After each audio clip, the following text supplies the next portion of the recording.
Hey everybody, I've got a great video for you today because we are taking a detailed POV first drive in the all-new Toyota Corolla Cross Hybrid. That's right, the electrified version of the also popular Corolla Cross, but not just any version of this car.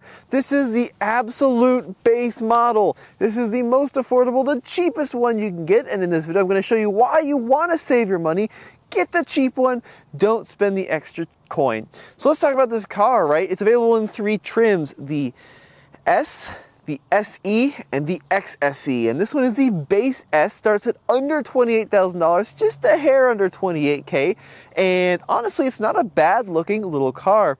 There are a few ways that you can clearly tell it's an entry-level model. So for example, the front end here, black plastic grille, you get the shiny black surround, that looks good, but of course, no fog lights in this version.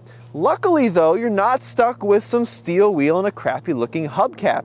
Even the base model here gets a 17-inch wheel in an alloy design, 215/65 R17 tires, a good looking wheel design, and that nice chunky thick sidewall should give this car a nice ride when we get it on some bumps. Now, side mirrors, obvious giveaway of the cost of this car. An SE painted right will be a little bit more premium. This one, flat black plastic. There's no two-tone design on this car. There's no sunroof. There's no roof rack. There are no roof bars whatsoever. And then out back here, you get the tremendous number of Corolla Cross badging. One here, one in the taillights, one here in the trunk, one here on this little black panel behind the trunk. It says Corolla Cross everywhere on the outside of this car. And if you want a full review, we have one of those. Check out alltfl.com. You can find that. But let's hop on in and see what the inside looks like. Here we go. Stepping inside the Corolla Cross Hybrid, and we're gonna power it up, push button start to the right side of the column. That's going to glide into life, and I have right here the spec sheet with the starting MSRP and then of course the estimated final MSRP. So starting $27,970, we've got dealer handling, and then estimated MSRP $29,305 when it's all said and done. So under $30K, and let's see what kind of features we get for that entry-level starting price. So first of all, some of the bad things: plastic steering wheel doesn't feel very premium. If you step up to an SC or an XSE, that's going to get a little bit nicer on you there. And then kind of a lot of hard black plastics throughout the dashboard, but the touch points, well, they're kind of a mixed bag too, let's be honest. So like this door handle feels really pretty terrible. It's just kind of cheap and chintzy. The shifter feels quite nice, and the seats are fantastic. So just the standard cloth. I really like this blue stitching that you're going to find there along the backrest, along the bolsters. That's really nice, and they're comfortable seats. Some cloth seats are just too hard. Some cloth seats don't hug you in the right ways. This one feels really good though.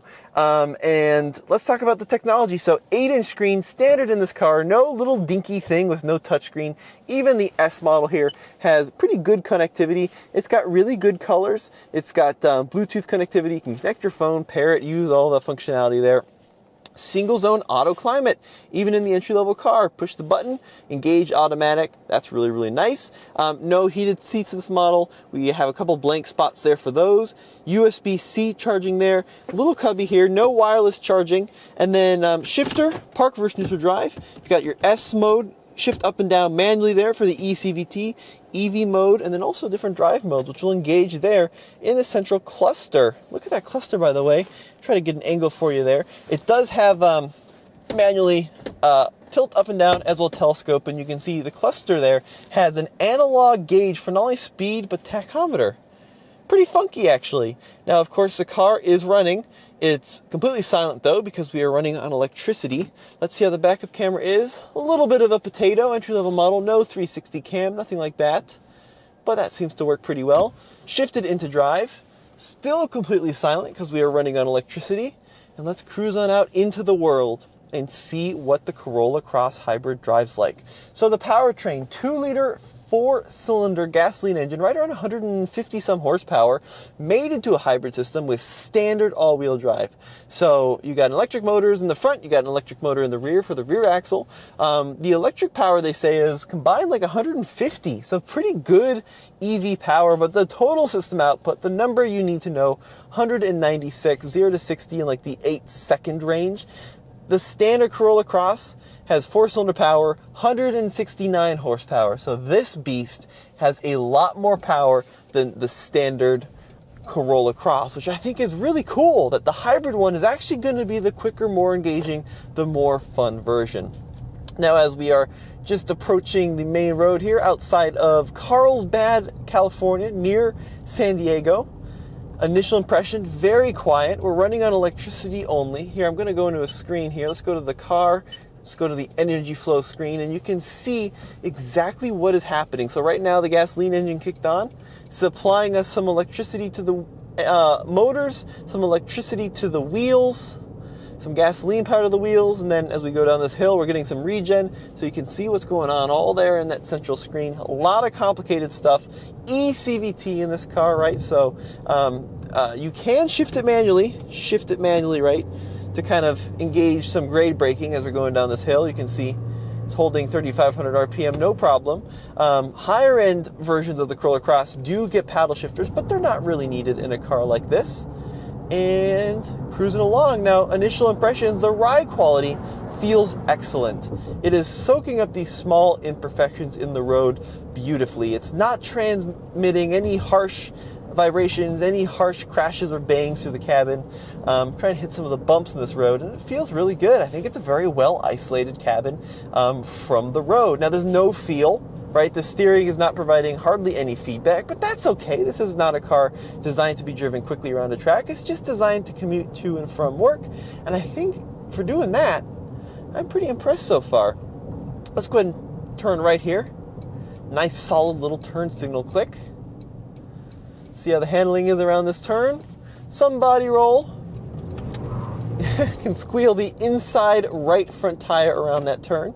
But handled that quite nicely, didn't feel dangerous at all. It definitely is a more front-wheel drive based all-wheel drive system because it's, you know, the gasoline engine is powering the front wheels, as is an electric motor, of course. You do have that rear motor, it's rated at 30 kilowatts to help you out in the snow, to help you get going, and you can also see when it's supplying power to the rear. So right now we're sending some oomph to the back there via the electric motor. But cruising along here through these side streets, it's feeling pretty good. Let's check out the turning circle here. Can we turn around in the length of a road? Oh yeah, no problem at all. And then as we go down the hill, you can see regenerating electricity back into the battery.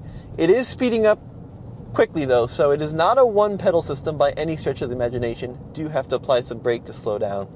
Now, the fuel economy is going to be the big news on this car. Right now, the trip computer, brand new car, just 99 miles on it, just hopped in it. So, of course, that's not going to be accurate. But they're predicting 42 mpg combined, according to the EPA. And that comes with a rating of like 45 in the city, 38 on the highway. Hybrids do better in the city than on the highway. So, that's pretty decent, actually. Accelerate onto this big road, full throttle. Oh, good push, really good acceleration, much better than the internal combustion version. From 0 to like 20, 25, it really scoots. We also have a couple different drive modes here. Let me go ahead and engage the sport mode, plant it in sport mode, speed limit 50, let's accelerate up to 50. Yeah, it's good. It really is a much more engaging, much more fun to drive vehicle than its gasoline sibling. That's impressive. I'm glad that they gave it significantly more power than the gasoline version. Not that the gasoline version is bad. It's just good for cruising around town, but this one's going to be a lot more fun. Yeah, I'm impressed. You know, when you consider this is a $29,000 car with destination, you get a lot of value here. You also get Toyota Safety Sense 3.0 with adaptive cruise and lane keeping assist and blind spot. Oh no, we don't have blind spot monitoring in this one. Oh, interesting. But still, adaptive cruise, lane keeping assist, steering wheel buttons throughout here, audio controls here, phone connectivity. Such a great equipped car for the price. Great little runabout. I mean, it's It's not a ton of fun to drive, but neither is like a Crosstrek or a Trailblazer or a Honda HR-V. These are just cars to get you to and from work, to get you to and from school, and I think for that, especially lasting a long time, this little Corolla Cross Hybrid is actually better than the gasoline version for not that much more. Well, let me know what you guys think in the comment section below. Big thank you for watching, and we'll see you in the next video.